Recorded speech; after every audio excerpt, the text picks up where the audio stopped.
தமிழக தேர்தல் அதிகாரி பிரவீன்குமார் தலைமையில் லோக்சபா தேர்தல் தொடர்பாக நடந்த அனைத்து கட்சி கூட்டத்தில் ஓட்டுப்பதிவின் போது மத்திய போலீஸ் பாதுகாப்பு அளிக்க வலியுறுத்தப்பட்டது.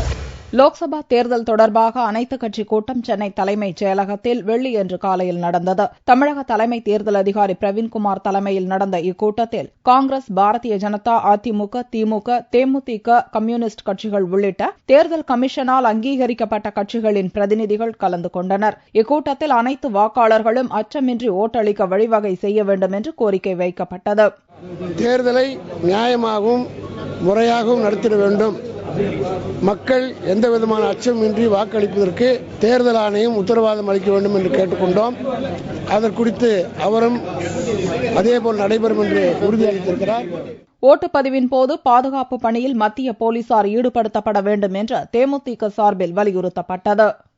ஆளும் கட்சியாக இருக்கின்ற பொழுது ஒரு கட்சியை பற்றி அல்லது அந்த வேட்பாளரை பற்றி நாங்கள் கொடுக்கின்ற புகார்கள் அல்லது பணம் கொடுக்கிறார்கள் என்பதை பற்றிய புகார்களை கொடுத்தோ அல்லது நேரடியாக பிடித்து போலீசாரிடத்தில் ஒப்படைத்தாலோ அதன் மீது சரியான நடவடிக்கை எடுக்கப்படுவதில்லை.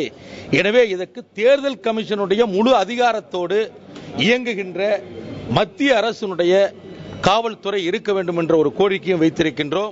வேட்புமனு தாக்கல் செய்த பிறகே வேட்பாளர்களின் வாகனங்களில் சோதனை, தேர்தல் செலவு கணக்கு போன்றவற்றை கணக்கில் கொள்ள வேண்டும் என்று காங்கிரஸ் சார்பில் கோரிக்கை வைக்கப்பட்டது.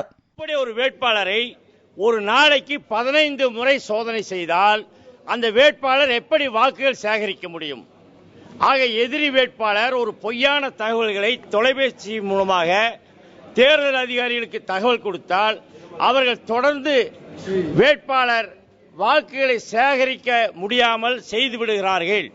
ஆகவே இந்த முறை பாராளுமன்ற தேர்தலில் வேட்பாளர்கள் முழுமையாக வாக்கு சேகரிப்பதற்கு நீங்கள் வழிவகை செய்ய வேண்டும் என்று கருத்தினை பதிவு செய்தோம். இக்கூட்டத்தில் பங்கேற்க ஆம் ஆத்மி கட்சியினர் சார்பில் 3 பிரதிநிதிகள் வந்திருந்தனர். ஆனால் ஆம் ஆத்மி கட்சி தேர்தல் கமிஷனால் அங்கீகரிக்கப்பட்ட கட்சி அல்ல என்று கூறி அனுமதி மறுக்கப்பட்டதை அடுத்து அவர்கள் அங்கிருந்து புறப்பட்டுச் சென்றனர்.